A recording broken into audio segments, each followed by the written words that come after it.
Hello. So I realized I haven't uploaded in 5 years. I suddenly just got the motivation to resurrect the channel again and just remake the entire thing, but more focused and with better quality. I was looking for a topic for a week, then I saw the new Superman movie being reviewed by every single specimen on Earth. At this point, even someone's grandma is probably yapping about Superman. This movie has caused a very very big war on the internet between Snyder Bros, Gun Bros, like everybody is at each other's throat for like the past 9 days.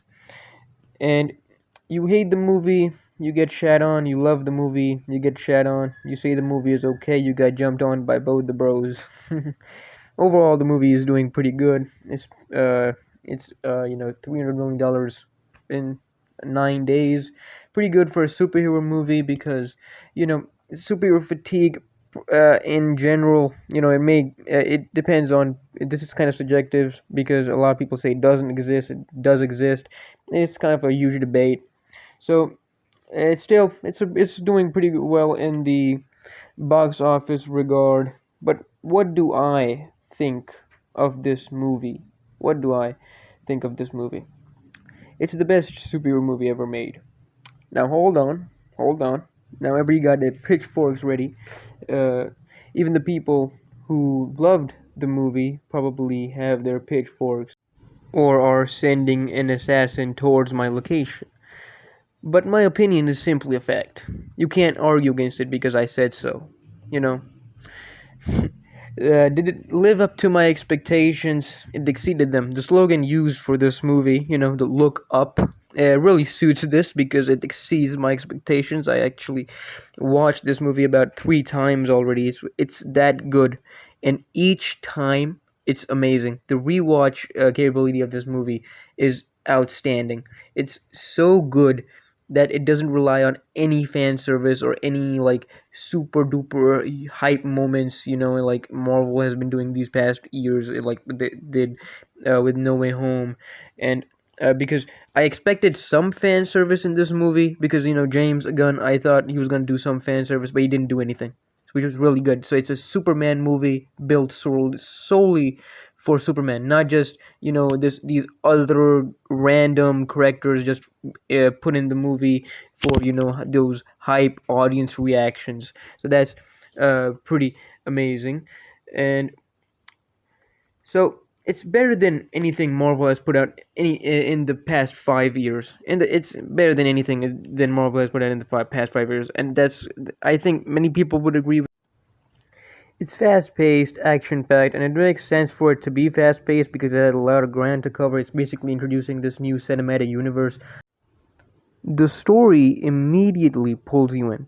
A lot of people say that this movie faces a lot of conflicts in the first half, which immediately removes the ability to care for these characters. Like you have all of this like political stuff and these all these conflicts that happen like before the movie even starts. So it like as people are complaining about that they didn't get to see Superman going in those two countries, figuring out all that, how to solve this entire mess.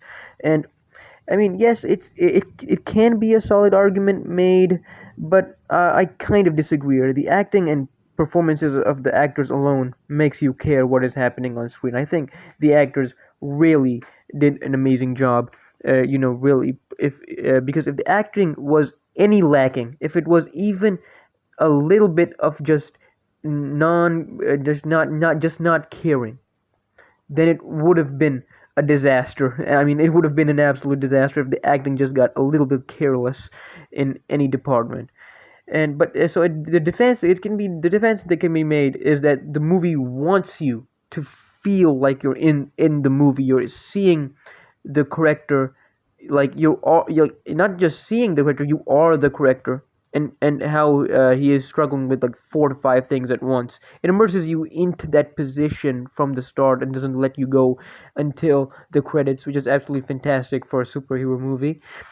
James Gunn fits a lot of Superman moments in a very short time. He fights a little Godzilla antagonist in the first 15 minutes. He blows himself out of a black hole. I'm pretty sure that's like makes him the strongest Superman, because I have seen no Superman aside from the comics that blows himself out of a black hole. That's like a top tier feat right there. He surpasses basically every Superman just from that scene alone.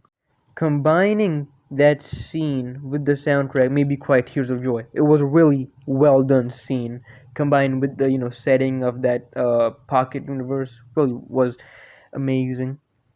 And about David Cornsett's Superman, he is Superman. Like, he is straight up grabbed or kidnapped by a gun from the comic panels. Like, he literally looks and embodies Superman.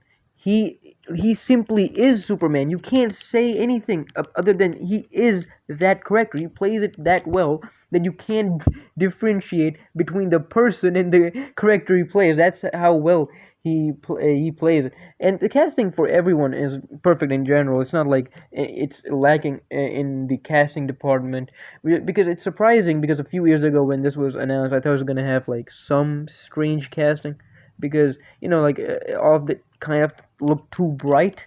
So I was like, oh yeah, this is gonna have at least some strange actors in the mix. But no, it was actually really good. So the action the action was really good as well. Some people complain about the action. Like, one criticism was made that Superman loses too many fights, which is stupid, because who does he lose to? Like, I admit he loses, but who does he lose to? He loses to Hammer of Barivia. And who is Hammer of Barivia? His little clone. Like, it's his clone, which is as powerful as him. So it's like he's losing to himself. It's not even a big deal to like worry about. Oh yeah, it doesn't match with Henry Cavill Superman destroying a city. That doesn't matter. That doesn't matter. We don't need like those human, like, planet destroying feats right now. This is like just the start. We gotta have to start with like low stakes, not just ramp up with high stakes. And the motion of the camera paired up with the destructive sound effects is just chef's kiss, and not just any chef, an Italian chef. Like the scene when Clark, grabs like that steel bar and like smashes it on Ultraman's face. That impact actually felt real. Like the sound was super realistic there. And another good thing, I mean, there's a lot of good things, so I don't even know why I started my sentence like that. But getting back, Jonathan Kent is also a very good character, unlike the one in Man of Steel, who told his son to let, kids drown and died the most pointless death in fiction itself. Like, he died the most pointless death I could ever imagine. Like, one scene, like, he, in Justice League 2017, or even 2021, whatever date, we see that he's faster and or equal to the Flash. Like, he's that quick. He can move at the speed of light, but he cannot save his dad from a tornado. That makes absolutely no sense. That makes absolutely no sense. But and another the kids drowning stuff. Clark asks that if should he just like let those kids die, and he responds with, "Oh, maybe." Like, bro, that's not Jonathan Kent. That's not Jonathan Kent. He would never tell Clark Kent to let kids die to hide his identity. That's the most inaccurate thing I've ever seen in my entire life. But and uh, this Jonathan is legitimately a good person. Like, his dialogue with Clark, like his was very peak, which is why the even the thumbnail and the title of this video had the word peak in it, because the movie in general is peak. Like, uh, the entire dialogue between Jonathan and Clark, like his actions make him who he is, which that was really really good. The acting there was solid. There's no flaw there as well.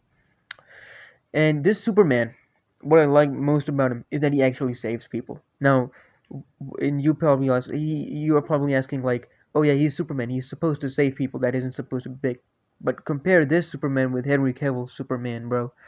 Like Henry Cavill Superman just stands when a bomb explodes in the court. Like he just stands there and he just stands there. He doesn't have a shred of emotions there. Nothing, nothing.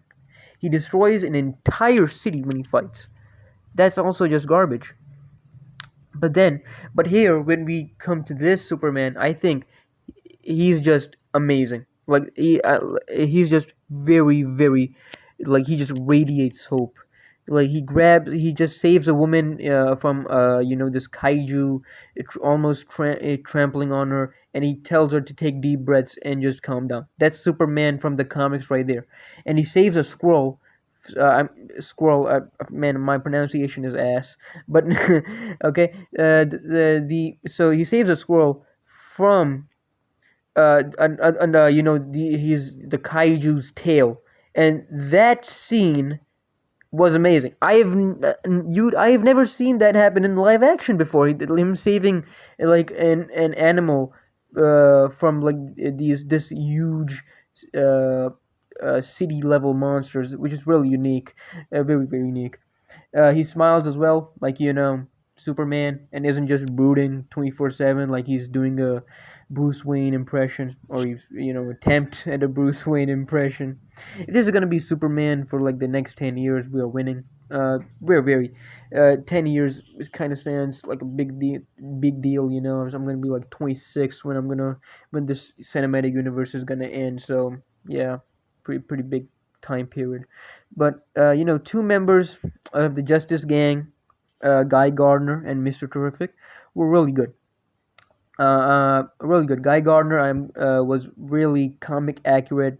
I even the like I heard that the actor fought for that haircut, which makes it more comic accurate. Really great to see them some dedication there. I'm glad we now have a proper live action of a Green Lantern, and I'm sure this movie will make a lot of people fans of Mr. Terrific. I mean, this is the first time I'm seeing the corrector. I haven't seen him in mostly anything. I don't even remember if I've seen him in like any even in animated movies. I think, but really good introduction. Really good introduction. And he even has an entire fight scene dedicated to him in this movie where he like fights, a bunch of soldiers in bunch of soldiers while protecting Lois Lane. Really good scene. Really good. However, one member of the Justice Gang, Hawkgirl, was unfortunately garbage. This opinion of mine might not sit right with people, but I wished Gunn would have replaced her with Martian Manhunter, because that way we could have seen a special episode of Superman and him with Martha and Jonathan in live action. But oh well, it is what it is. I'm okay with them also changing Jor-El's intentions by making him evil. We have seen a good Jor-El countless times, but I can understand, why people weren't satisfied with this change. But by reducing, his original parents to be scumbags, uh, so that the Kents actually get better and have a moment to shine. So it's a win. It's a long term win. People claimed there were a lot of quips in this movie, a lot of comedy. Like it's similar to Thor: Love and Thunder. Um, but that group was mostly Snyder Bros, and the quips are limited. Like honestly, the complaining of the humor is I just don't get it. It's perfectly placed and it's limited. It's not like spread out in every serious scene.